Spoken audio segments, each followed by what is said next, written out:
Sekar Pangkur Pinurwaka Angleluri seni budaya Jawi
kagunan kang adiluhung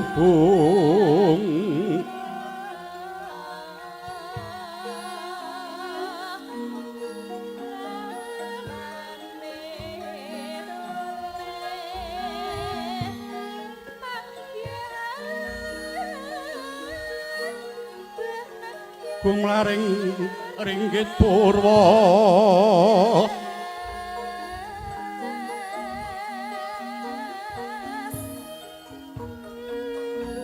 Dadya srana patuladan bebrayanku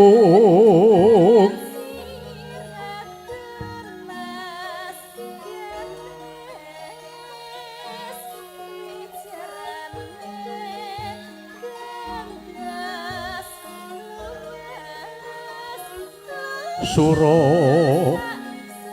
Dirajayaning rat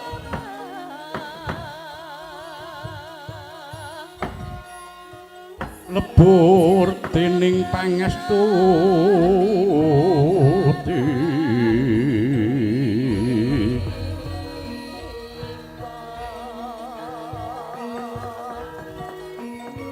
palugon lakuning lekas lukita linuting kidung kadung kadereng hamomong memangun manah rahayu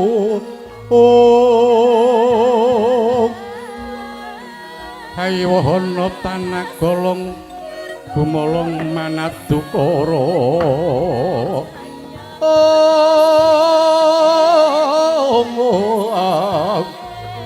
karna nira hangapus puspita ing salan semon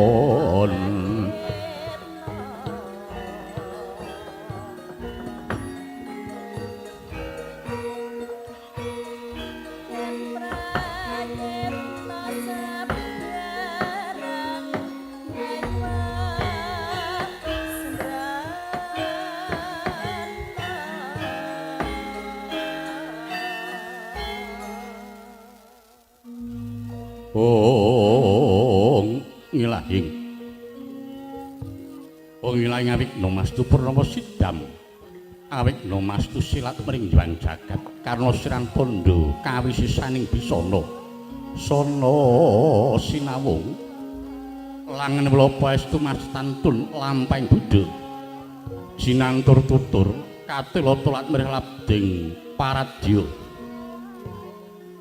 winursita ngupama prameneskara karna giya tuming ing jaman purwa winisuda trangkeng Dinamadanga pinardita ming lalata mangkya tekap wasananing Gopita tanwung renggeng pralambang matumpa-tumpa marma panggeng panggunggung Sang Murwentata Ziwana ingkang sinedya Basuki ingkang kaesti Rahayu ingkang tinemu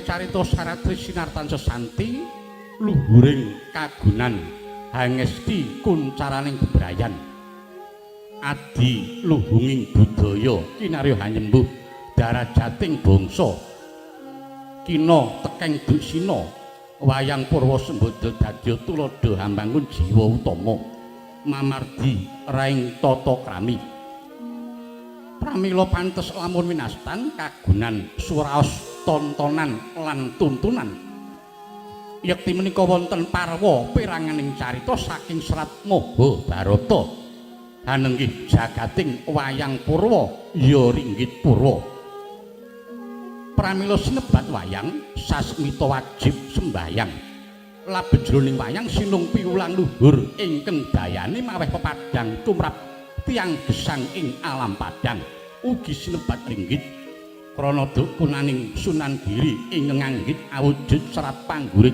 sinanggit sarana wirid temah bangkit dadya carita wingit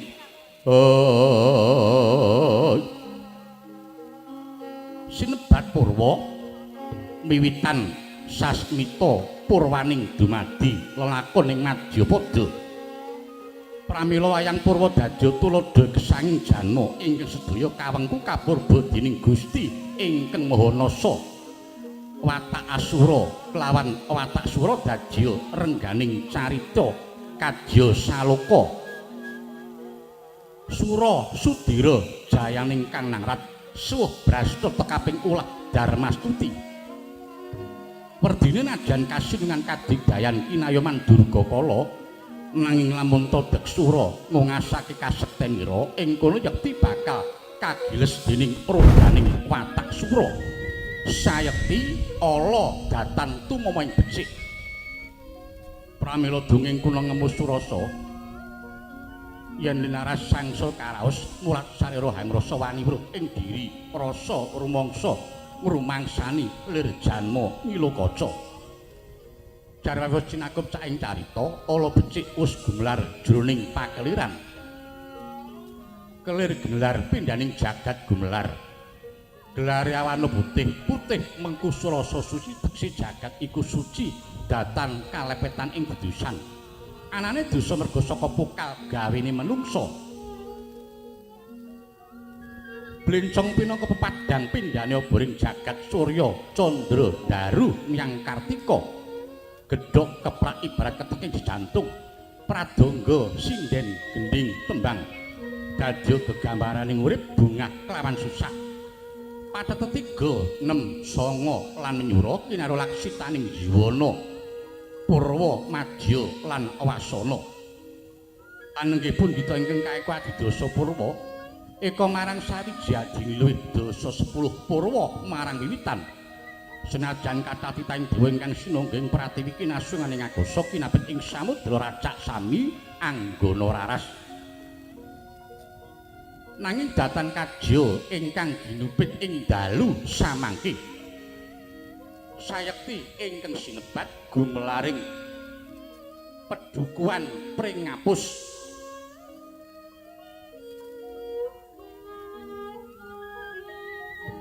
sayekti menika wonten desa Banjardawa papane miring pinaradin marga-marga manghayat minggah tepining pinager turus luntas kalian lamtara saben wispa pinager banon miwaraning gapura pinangun pura binelah ing tengah sineratan sesanti bineka tunggal ika anunggi menika pernaing peduban pring ngapus ingkang mlebet ing wewengkon kelurahan Karang Kadempel sayekti desa ing pring ngapus bumi ingkang subur sadengah tetuan ingkang tinandur kawoyan dados subur Palaijo parigaga duda ngangsak randha menter raja lele lan Sukonandi datan kantung tetaneman pala ingkang sami ngrembaka nenggih pala gemantung pala kependhem pala kesimpar tuwin pala kitri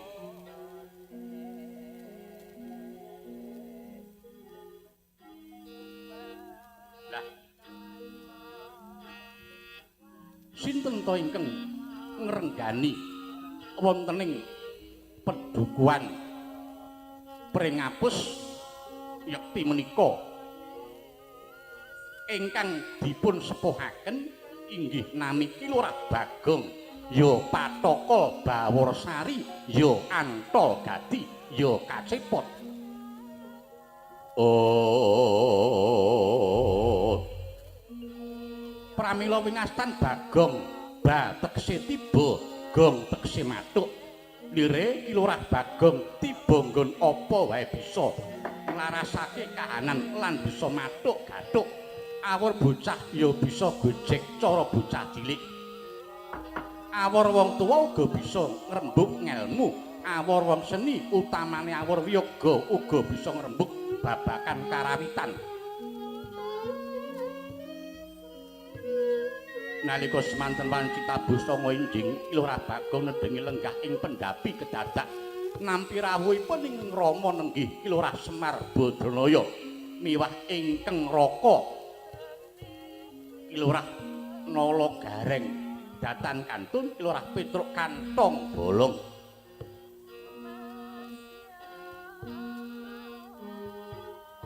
Pramila ing mangke daya-daya den acarani dadi mangkono panglucitaning wardaya ingkang dereng kawijiling lesan.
Sarananing wong yen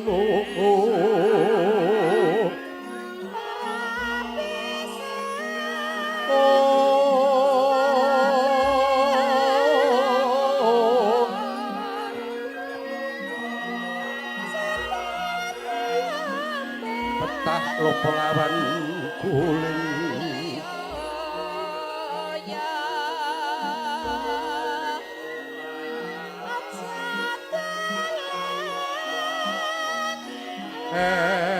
elingo solah jatiko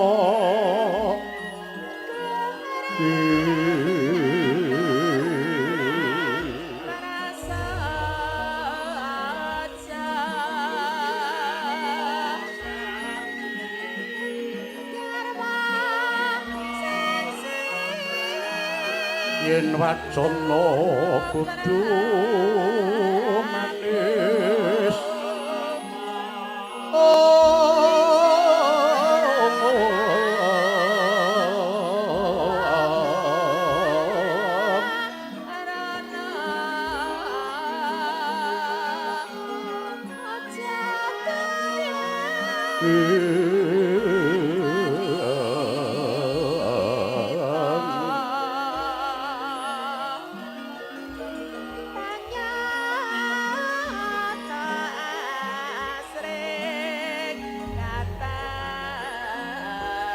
mrih seming sasama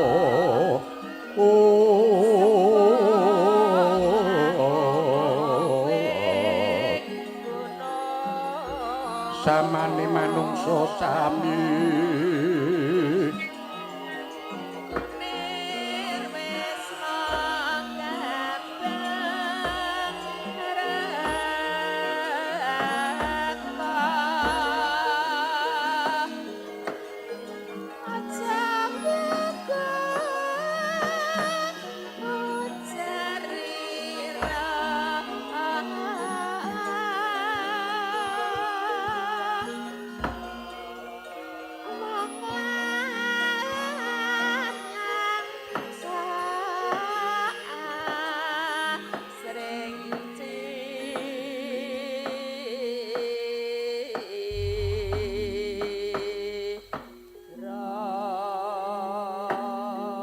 leng-leng rambyang ningkang sa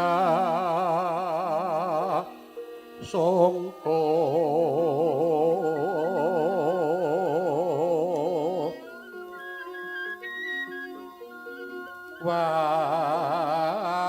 wayahnya kang lagi lumaras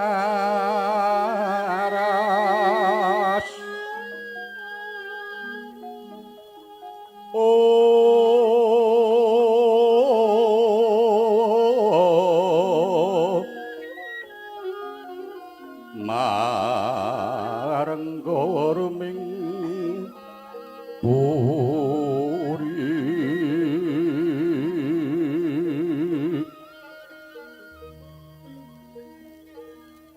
Yaktiana Sirman Daya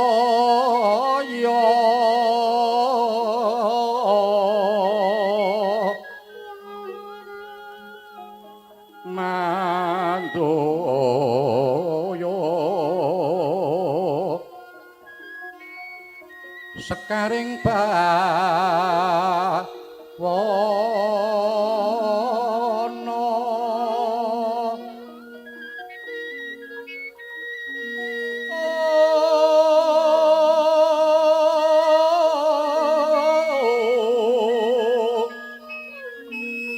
Jaladri kang kapitaning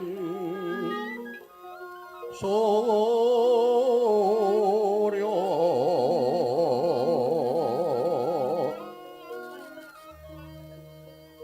Dining Wangkawa Anjra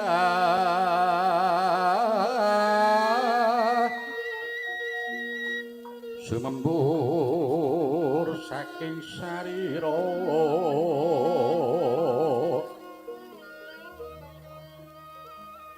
risang sekaring nalendra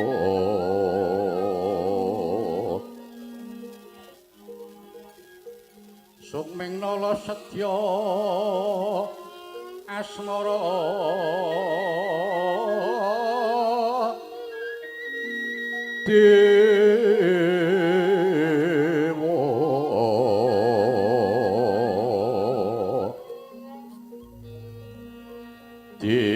dewataning sukmeng nala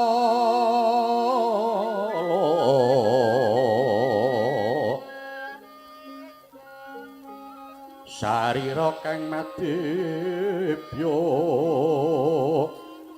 debya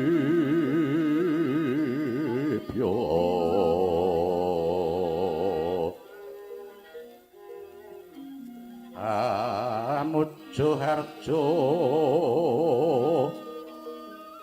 arjane ngabawana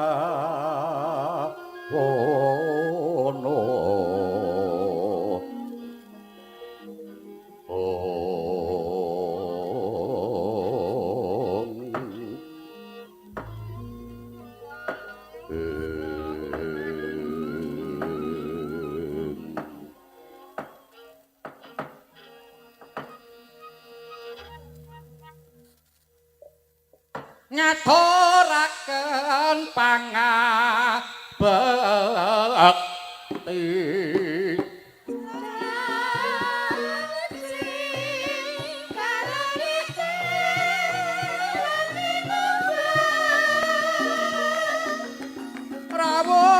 rawuhipun Rama Semar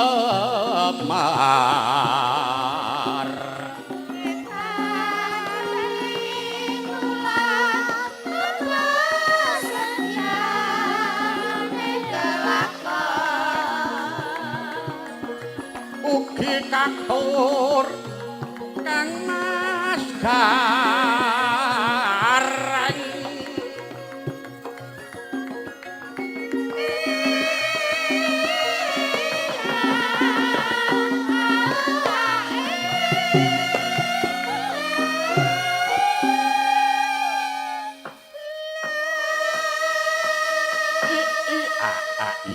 Blegegeg ugeg sadulita me.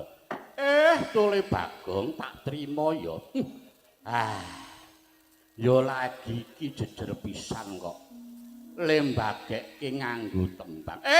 Nek ora kleru iki rak iki gubuk asmara to iki. Yahene wis gara-gara. Ayo bot-bote minangkani pamundutan kok ya lakon iki ngersake lakon iki mbok menawa ya Truk ya. Heeh. Mbok menawa sing ngersake lakon iki padha karo sing ngasta dadi bendahara. Sapa? Pak Nurjiman? Arak pawakane padha to karo Bagong kae. Ayo mbok menawa ngono. Wah ya tak trima banget ya Tole Bagong. Ngaturke pangabekti karo Kang Masmu tak tampa dadekake bongbong penggalipun Kakang ora liwat. Pengestunipun Kakang wae tumrapa marang sira adikku Tole bocah bagus Bagong. Ayo aku ya pengestune wong atuamu uga Gyagi Tampanana Bagong. Sami lenggakang prayoga.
Meneh aku nedha nrimo banget ya Bagong dene kowe arep ketoke wujudmu kaya ngono ki jebul kowe iki piyai sing budaya. Nggih Pak kula jan ngaturke gunging panuwun saestu nggih Pak Kyai piye. Wah jan persasat kadidene kajugrukan Wukirsari keleban samudra maju gawet saking rawuhipun Rama Semar Kang Mas Gareng kalih Kakang Petruk margi napa saderengipun Bapak Kang Gareng kalih Kang Petruk niku rawuh ten Sudung kula mriki niku persasat gen kula ngentosi niku kadidene ngentosi kumambanging watu item sileming baita gabus awit ngatun nggih Pak nggih. Iya piye Le? Nalika Bapak Kang Gareng kalih Kang Petruk niku dereng rawuh niku rasane kula niku pedhang dedeg lelimengan budalipun kadidene bangun kasaputing lebu ngaten. Ning saksampunipun Bapak rawuh Gareng Petruk pun dugi mriki biar padang trawangan raosing manah kula pepindhanipun kadidene lumampah wanci panglo kepapak obor sewu. Wah ya diapik-apik ya Truk ya sastrane Bagong ayo jejer pisan kok ya. Mergi napa Pak piye? Margi saking pandugi kula. Mergi saking pandugi kula nggih namung Bapak Kang Gareng kalih Kang Mas Petruk sing gedugi saged pinangka dados kali damar pepetenging manah kula mila. Matur nuwun nggih Pak. Sampun kepareng rawuh lan kula nggih nyuwun gunging samudra pangaksami bilih rawuhipun Bapak Kang Gareng kalih Kang Petruk niku sanget kula pandhangi mangarsa ngaten nggih Pak nggih. Ha iya. Ya. Semono uga wong tuwa. Mbok menawa bapakmu semurandat nggone. Bapakmu minangkane apa sing dadi panyuwunmu ya sing gedhe pamengkumu. Lah kok katon esmu semengko pengawak bojro mongko katon larut cayamu bindi tingamu. Mara gage yen pancen ana gegembolaning rasa, mbok menawa bisa kawedharing kathah tumuli babarno ya mbok menawa wong tuamu bisa mbabati kang ngarungkut ya to Le. Ala bener becik luput apa sing dadi gegembolaning rasamu tumuli aturna marang pun Kakang ya mbok menawa pun Kakang iso melu ngoncek-onceki, iso melu ngenteng-entengi rak ngono ta terus. Ah iya, Mbro. Keenggal apa sing dadi krentekmu, sing dadi karepmu dening rawuhake Bapak Kang Gareng karo aku ki apa jane Bagong sing dadi gegayane Bagong ki jane apa enggal aturna. Aku dhewe senajan sedulur tuwa wis siaga manglungake jangga nilingake karena murih trewaca nggonku nampa sing dadi kandhamu iki mengko Bagong. Nggih Pak, kula tak matur kalih Bapak, kalih Kang Gareng, kalih Kang Petruk. Ning nek wonten lepate kula nggen kula matur ngapunten nggih Pak. Nggih ya ora dadi ngopo. Sirnakna kang rasa wigih ringa-ringa sartane Durgama Sanggurunggi. Nggih, ngaten nggih Pak, waleh-waleh menapa? Setunggal. Heeh, piye? Dusun kula nggih ing Pringapus mriki niku rehnipun sawetawis dangu boten ngadani merti dusun utawi mejemukan utawi sedekah bumi. Lah taun niki para warga pun sami sepakat badhe ngadani malih merti dusun. Margi ngaten Pak. Sing kula rasake lho niki. Ya piye?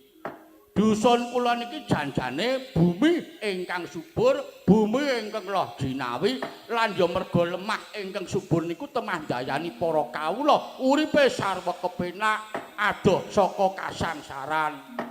Nanging Pak, piye?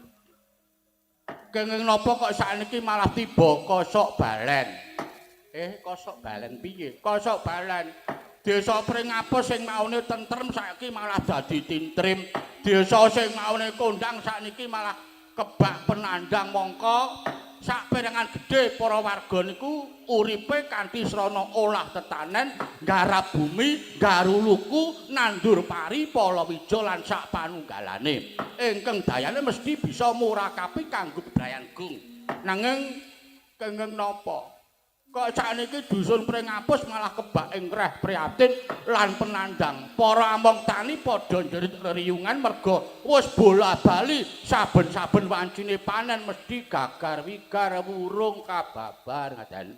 Lah wingi kula terus mlumpukke kalih warga dirembuk bla bla bla bla bla ngaten.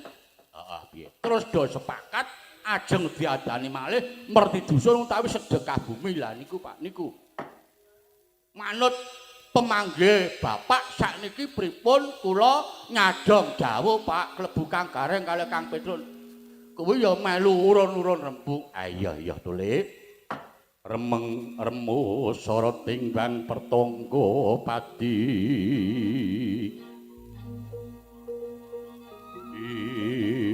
Mawan seta ana wengi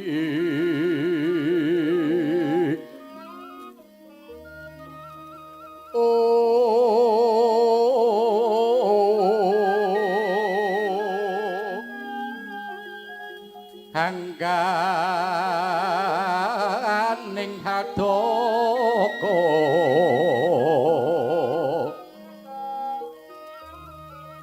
nam kanggo mireng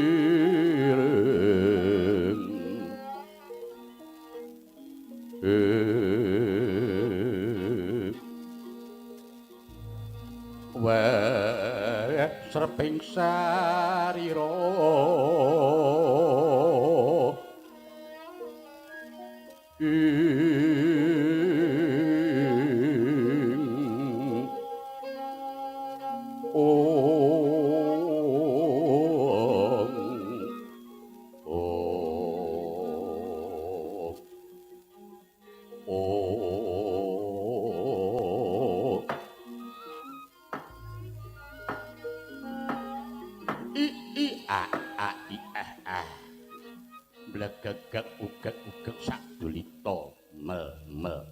Dadi kuwi to lehmu ngrawuhke bapakmu supaya teka mrene iki Bagong. Nggih niku Pak, mula kula niku jane nggih bingung nek pemanggihe bapak pripun ngoten niku. Iya, iya to Le. Kuwi jane gegayuhan sing apik ya to Le. Nanging ngene ya nggih. Pripun Pak? Akeh penandang para kawula ingkang kasangsayan kabeh kuwi mau ya merga bumi iki jane wis ora kuat. Mula terus ora gelem babar marang wiji ngrembakaning tetanduran kanggo srana sandang pangan tumrap para warga. Satemah bumine dadi cengkar, lemahe dadi grasak. Para among tani najan padha tandur nanging nyatane gagar wigar, urung kababar panene ora dadi. Lah ning kene iki nggih, ning kene iki. Iki sing kudu ditaliti mergo kabeh iki mestine ana sabab musababe. Lah nggih. Terus sebabe napa, Pak? Lah ngene ya, Le. Sebabe para warga mbok menawa iki padha kelepyan utawa lali nggone padha ngaturake panuwun marang Gusti ingkang Maha Nasa lantaran bumi sing paring nikmat mupangat. Merga ngene ya nggih. Bumi kuwi najan saben dina persasat didak-idak dening sak dengah titah. Nanging bumi kuwi uga dadi sumber penguripan murakapi sagung para titah. Kejaba bumi iki dadi papan panggonan lan uga saben-saben ditanduri tetanduran ingkang migunani tumraping agesang. Nanging kala mangsane sing ngenggoni lan ingkang nandur malah lali purwa dusina kelepyan nggone duwe rasa syukur lan rasa panuwun marang Gusti ingkang peparing. Nah mula yen bubar panen kuwi ora ketang mung pisungsung wujuding sedekah bumi, kuwi uga pinangka wujud rasa panuwun lan ujube rasa syukur. Sranane ya banjur diadani merti dusun utawa sedekah bumi lan meneh ngene ya nggih. Nggih pripun Pak? Iki uga kalebu tata cara tilaraning para leluhur. Nanging babakan iki ora ngrembug babakan kapercayan lho. Ning iki ngrembug bab budaya. Lah budaya ki apa to? Budaya kuwi angen-angen ingkang babar kaendahan lan katentreman. Mula aja nganti diarani sing jenenge adat tradisi budaya kayata merti dusun, merti pedukuhan, sedekah bumi, sedekah jaladri, nyadranan, rasulan, apitan, mejemukan kuwi banjur diarani milar saka pewalering agama. Kuwi babar pisan ora. Ya mung wae cacakane lan syarat ingkang ditindakake kuwi sing beda. Ngibarate wong mlaku sing dijangkah padha, ya mung dalane wae sing beda. Sepisan meneh iki budaya adat tradisi tilaraning nenek moyang kudu dilestarekake. Syukur-syukur yen adat tradisi budaya kaya merti pedukuhan ngene iki diadani saben taun. Ngono to, Le? Ya wis paham aku. Wis ngerti aku saiki. Lah nek ngono ngadani merti dusun utawa merti pedukuhan ki apa ya kudu rame-rame nanggap wayang ngono Pak. Rame-rame ropian-ropian nanggap tontonan kuwi ya mungkin arya panglipur wae. Ning sing baku kuwi wungon bareng-bareng ngaturake panuwunan lan panyuwunan. Wis Pak. Piye? Kok panuwunan lan panyuwunan? Bedane apa Pak? Ya beda. Ya bedane apa? Beda ning ya ming sithik bedane. Nek panuwunan kuwi tasakuran utawa ngaturake rasa marang Gusti ingkang Maha Agung. Dene taun-taun wingi para warga wis kaparingan kabagas warasan ayem tata titi tentrem lan bersyukur dene wis kaparingan rejeki pirang-pirang. Mbuh rejeki lumantar hasil panen, mbuh rejeki saka hasil dagang, saka gaji, saka kantor lan sak panunggalane kabeh wajib disyukuri. Jalaran ngene ya nggih.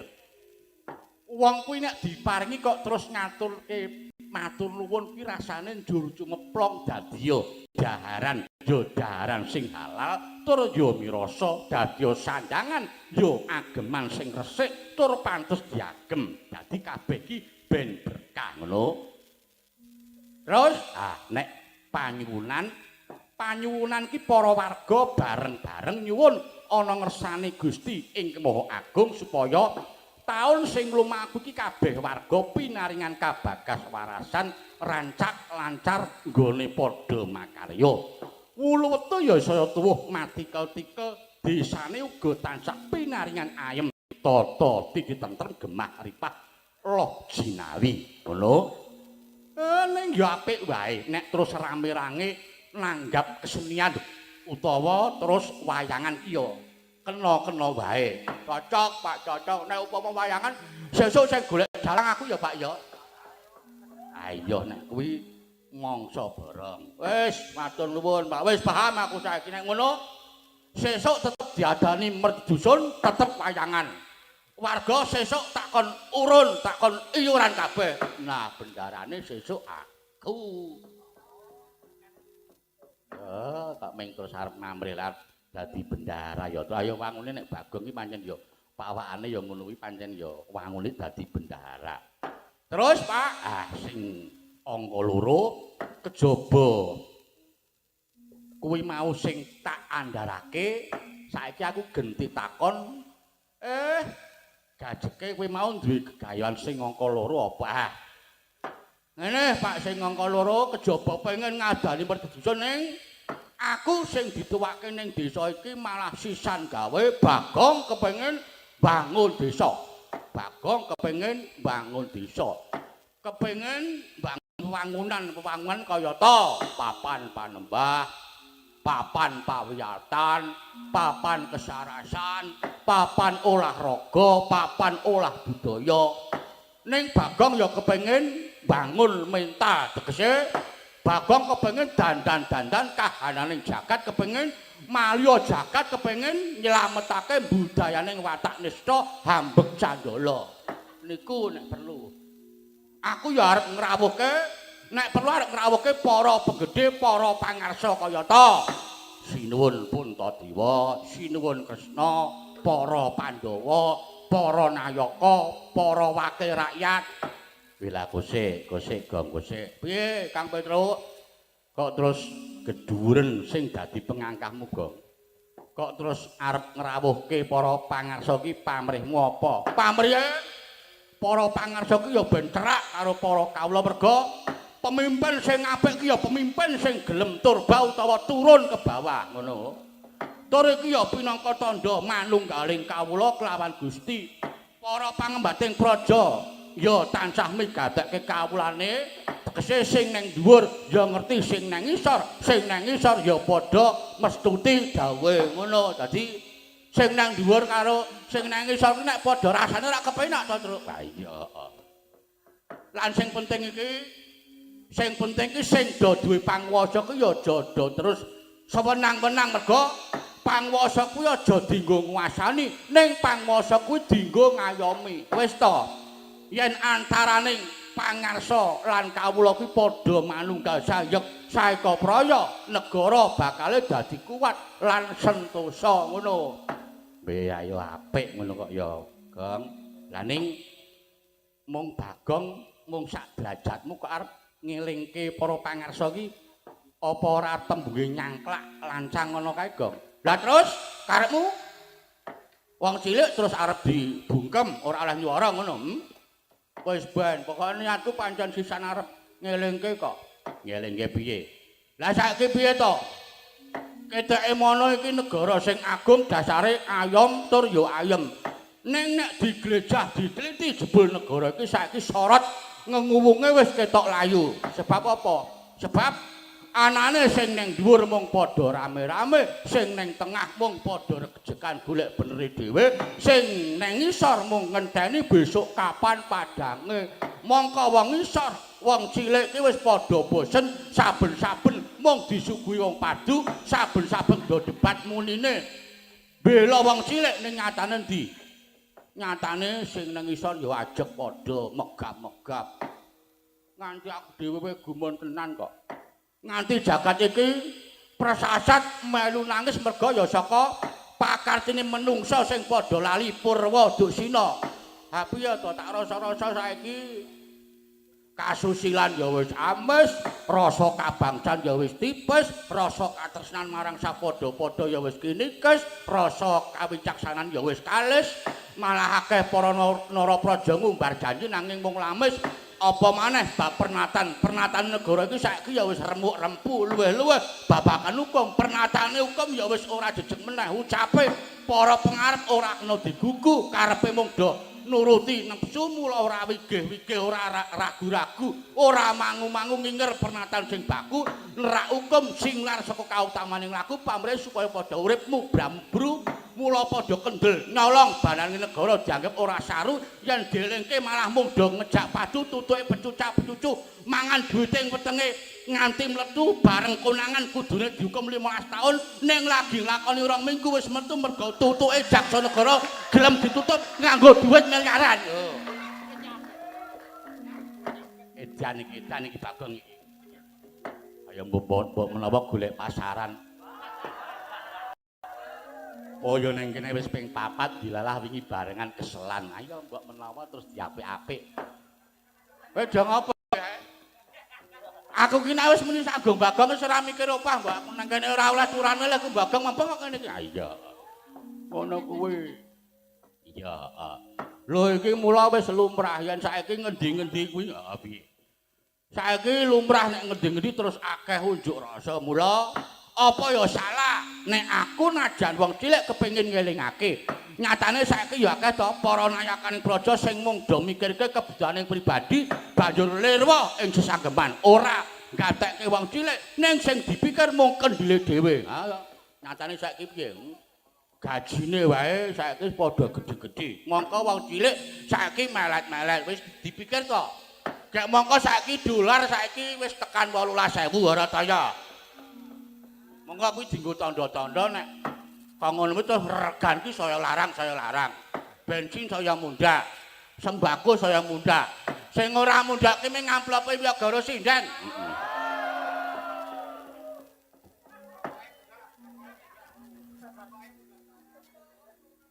Bagong.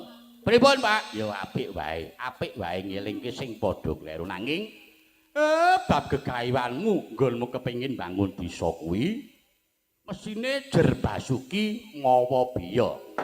Ha iya, Gong.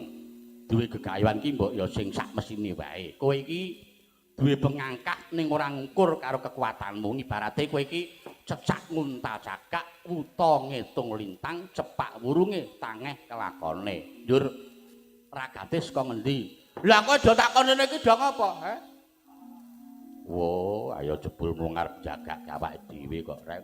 Ayo ta mula Bapak tak atuli rawuh ki ya tak suwun pambiyantune klebu Kang Mas Gareng, Kang Petruk, duwene apa ya didol dhisik ngono. Oh, kok terus kaya ngono. Ning ngoten, Pak. Piye Dule? Bagong pengen bangun desa. Kok nganti madhep marep mantep ancas kula niku mesine nggih mawi dasar. Nganggo dasar kepiye? Nggih, pargi critane. Heeh, piye? Critane wingi kula niku rak bar nampi wangsit utawi nampi gaib utawi sasmita.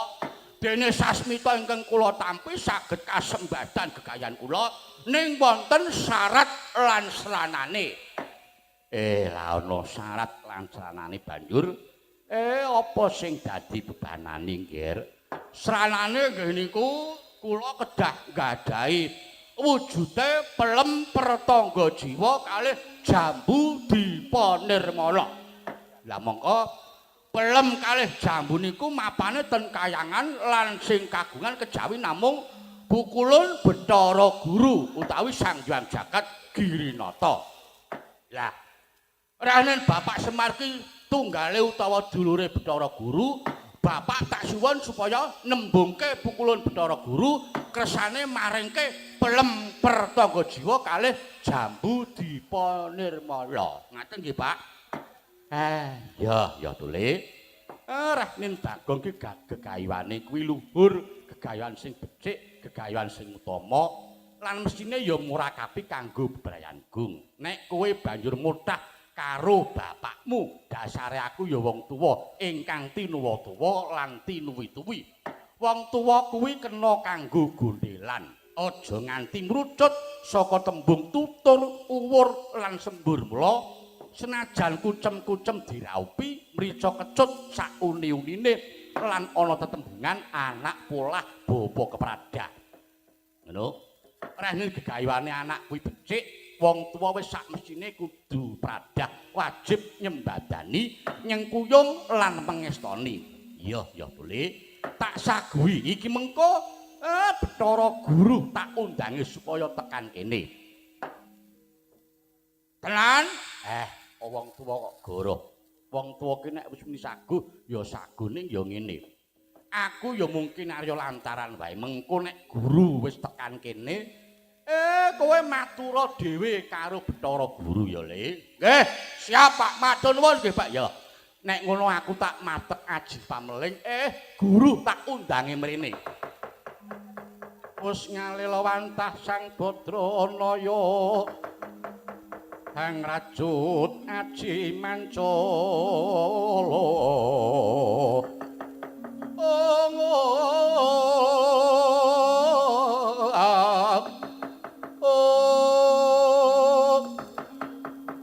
Wenang ngukut Pancandriya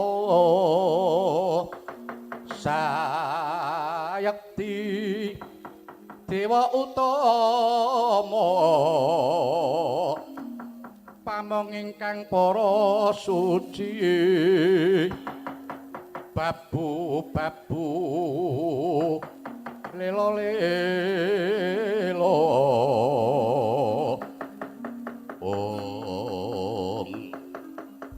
tanggaping gati Kilurah Semar Badranaya Giya ndemok marang Kuncungira. Mongko Kilurah Semar lamun wis ndupuk marang Kuncungira, pertanda ing mriku wonten wigati sari matek aji pameling ingkang den welingaken ingkang rayi nenggih Sang Hyang Jagat Hirinata dumadakan kayana cahya cumlorot saking dirgantara nenggih Sang Hyang Jagat Hirinata humyang marcapada merpeki dhateng ungganing Kilurah Bagong.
Kakang Sekar Gadung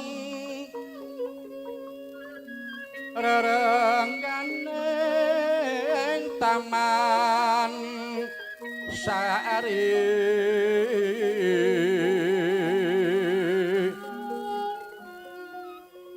kae bremara ngisep sarine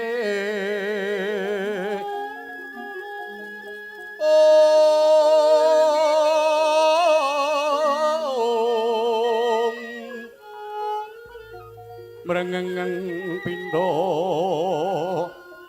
pujining brahmana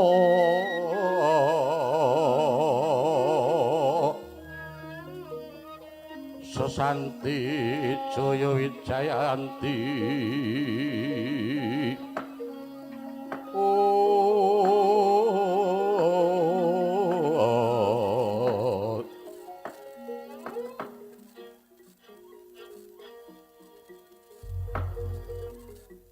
Pak, piye? Iki kok ana wong teka tangane papat iki sapa ya, Pak? Aja sembrono ya iki.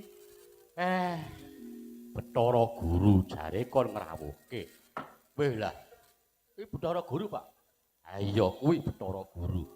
Ampuh Bapak ki mung demok kuncung kowe kok terus tiba-tiba ana sing ngrawuh. Aduh, sesembahan kula pukulun. Mugi tinebena saking bebendu rawuh paduka keparenga kula ngaturaken pambagya raharja lan ugi ngaturaken sumangkeming pangabekti kula mugi kunjuk wonten cenela paduka. Hyang abdi pukulun. Oh ngilah ing. Ya Bagong jeneng kita ngaturake pangabekti marang panjenengan ulun wis ulun tampa karya bombong penggalih ulun. Astuti ulun wae tumandu marang jeneng kita Bagong. Sanget anggen kula mugi ndadosna jimat paripe. Kakang Semar kula ngaturaken sumungping pangabekti Kakang. Ayo Guru. Wis tak tampa tiba padha-padha.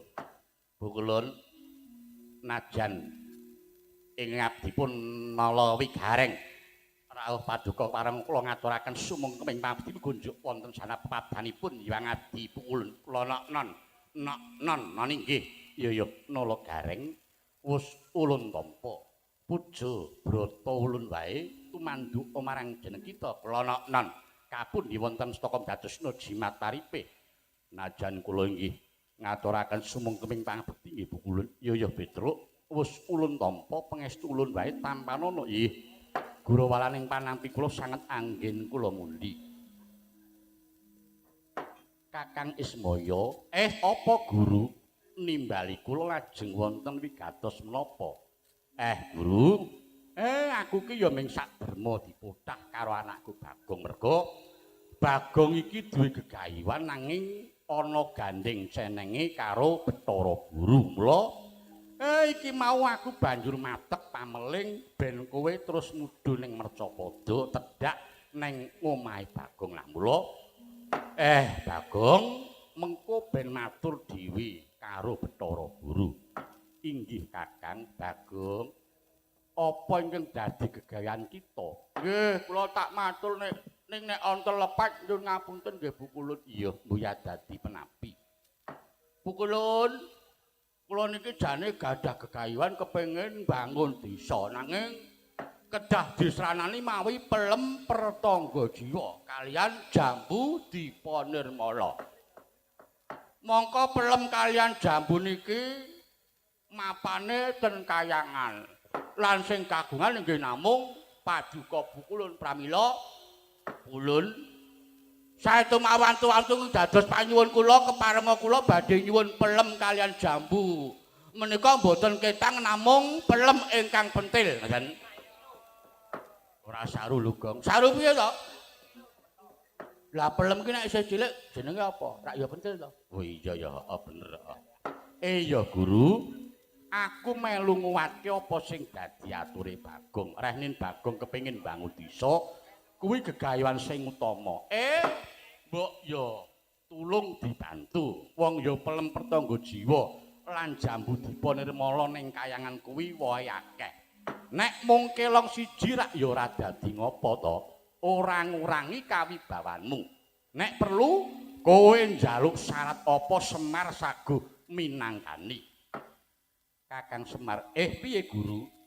Yen namung babakan Bagong badhe nyuwun pelemper tangga jiwa kalian Jambu Dipa Nirmala, kula mboten badhe kawratan nanging estunipun wonten sawening bab ingkang ngantos spriki tasih ganjel wonten saklebeting manah kula Kakang.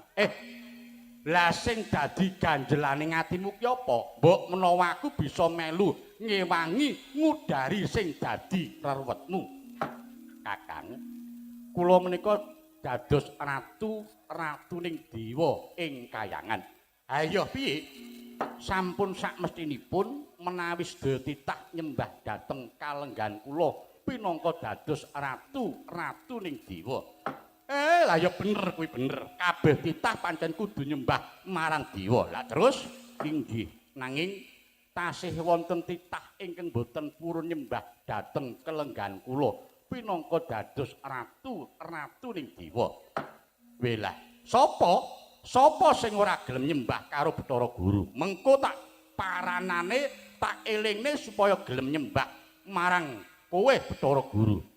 Titah ingkang boten purun nyembah dhateng ulun menika boten wonten sanes inggih namung Kakang Semar piyambak. Pramila waton Kakang Semar menika purun nyembah dhateng kula. Pelemper tangga jiwa lan Jambu Dipa Nirmala badhe kula paringaken Bagong Kakang. Semarika den prayitna semurire seka bali gilar-gilar semedining tengah latar. Kuwi to Guru.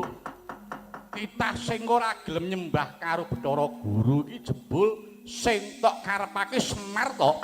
Ya, nek pancen kuwi sing dadi syarate waton Bathara Guru gelem maringake pelemper tangga jiwa lan Jambu Dipa Nirmala marang Bagong. Iya, Semar ora kabotan nek pancen kudu kon nyembah karo Bathara Guru. Ampun, Pak. Ampun, jangan, Pak.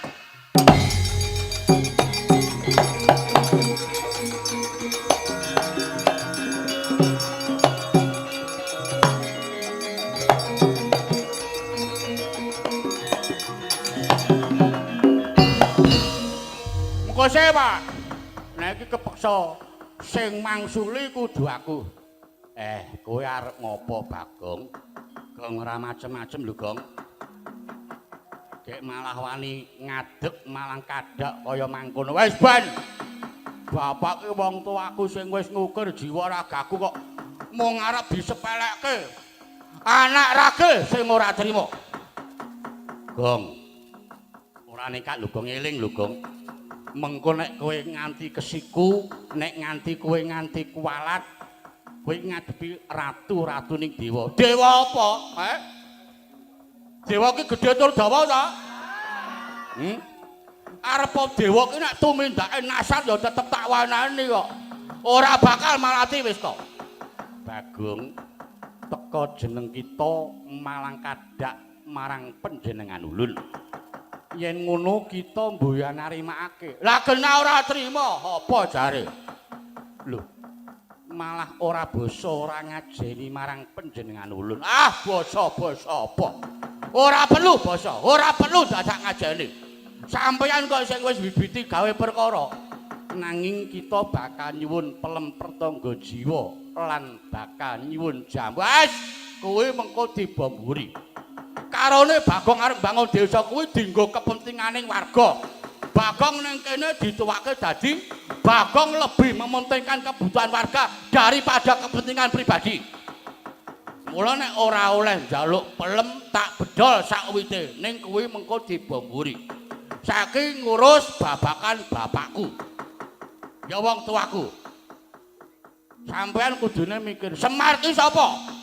Semar ki tunggale ana telu ya kuwi siji Tejamaya, ya Siwatagak, Kaping loro Ismaya ya Semar, kaping telu Manikmaya ya Pukulun Bathara Guru. Lah sampeyan sing tiba ragil utawa pernah sedulur enom ning kenang apa ing atase bapak ki sedulur tuwa kok arep mbok kon nyembah sesedokan karo dulur enom ki mikir saiki ngendi ana sedulur sing luwih tuwa kok kon nyembah karo adine ki ngendi ana nanging ulun iki ratu-ratuning dewa ing kayangan kabeh titah kudu nyembah marang ulun tegese ulun duwe panguwasa nah nang kene iki aku sing ora cocok kene iki aku sing ora matuk sampeyan ngegungke duwe panguwasa ya nuwun sewu panguwasa niku ampun dienggo sewenang-wenang ning panguwasa niku dienggo ngayomi sampeyan duwe panguwasa ning nek dienggo sewenang-wenang utawa sampeyan terus watake adikang adikung adiguna ora bakal suwe demo warga ora nganti jam-jaman sampeyan bakal rubuh ora pripun Bagong kita wani sekecap padha sekecap marang ulun tegese kita wani marang panjenengan ulun. Lho, ora wani sebab apa?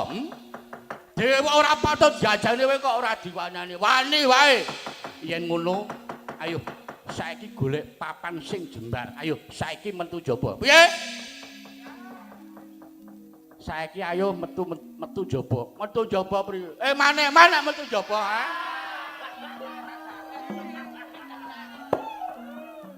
Pun, sampeyan arep ngejak apa saiki? Sampeyan saiki arep ngejak apa? Bagong ora wedi, padangan ya wani, petengan ya wani, rupa ya wani, jembar ya wani. Bagong, suwe-suwe ucap kita ngabangke talingan ulun. Ayo, tak tunggu ning njaba, kelakon tak sotke ning njomane. Aja dadak kesen apa dikira Bagong wedi mang metu njaba, mengko ora gandane atutuni.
Mergo saka Bagong kriwikan dadi grojogan guyonan dadi tangisan wis ben Pak ben pokoke tak tekati kok aku niate mbelani bapak kok ha iya mbelani Gong ning kowe kudune mikir Gong nek sing mbok adep iki Pukulun Bathara Guru mongko iki mesti ora ijen mesti nganti putra-putra para dewa ora piye nah, mula kowe iki aja sok gegabah. Kowe iki senengane kewanen mung mampang-mampang ning ngarep tok. Nek ngene iki terus piye? Aku iki nang kene jong apa ya? Kowe iki nang kene kok nyambut gawe. Ngendang sore tok cak cucur bawuk. Ngapain nyolong pethek kendangane ketoke ming padan. Ngapain kowe terus nak ngendang terus sesuk tak ajak ya. Engko bar gara-gara ngendani-ngendang lho terus. Apik bae terus nak ngendang. Kowe iki nang kene iki do takon melu nyambut gawe. Ora urung ya sing tuwa ngene iki to. Sing kudu kon melu nyambut gawe. Iya Bagong, iki guru tekan kene mesti ora ijen, mesti nggawa anak-anak para dewa. Bakale geger. Wis ngene wae, wis. Pokoke mengko nek Bathara Guru sing ngamuk, mengko bapak sing ngadepi. Nek anak-anake mengko ben aku gareng karo Petruk. Wah iya, aning kowe ya kudu mikir lho, Gong. Mikir piye? Sikilku kaya ngene, tanganku kaya ngene iki kok kon perang karo dewa. Ayo sak kamat-kamat sing semangat. Nah iya. Ayo gelem ora gelem karang ya kudu ngono kuwi pokoke.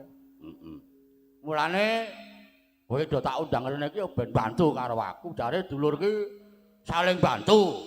Nek ora gelem ya wis putus hubungan wae sedulur. Oh terus kaya ngono. Ya wis mangsa borong. Ning ya sing padha prayitna ngati-ati. Wis Dule. Sing baku gegayuhanmu piye bisane kelakon. Kudu tansah ngegungke nggone manembang. Nggih, Pak sawetawis bapak niki tak aturi mlebet ten sudung kula niki wau mbokne nggih pun masak ngangge jangan rambak. Iya, kula kalih Kang Gareng kalih Petruk tak tata-tata metu njaba. Ning niku wae lho Pak, pokoke nek Bathara Guru sing maju, mangke bapak sing ngadepi. Nek anak-anak dewa mangke cekap kula kalih dulur-dulur kula. Iya, heeh. Ya wis mangsa bareng.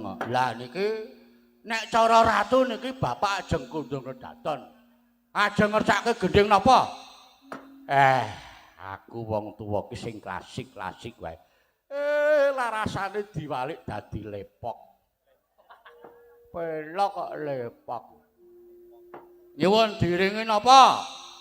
Napa ngangge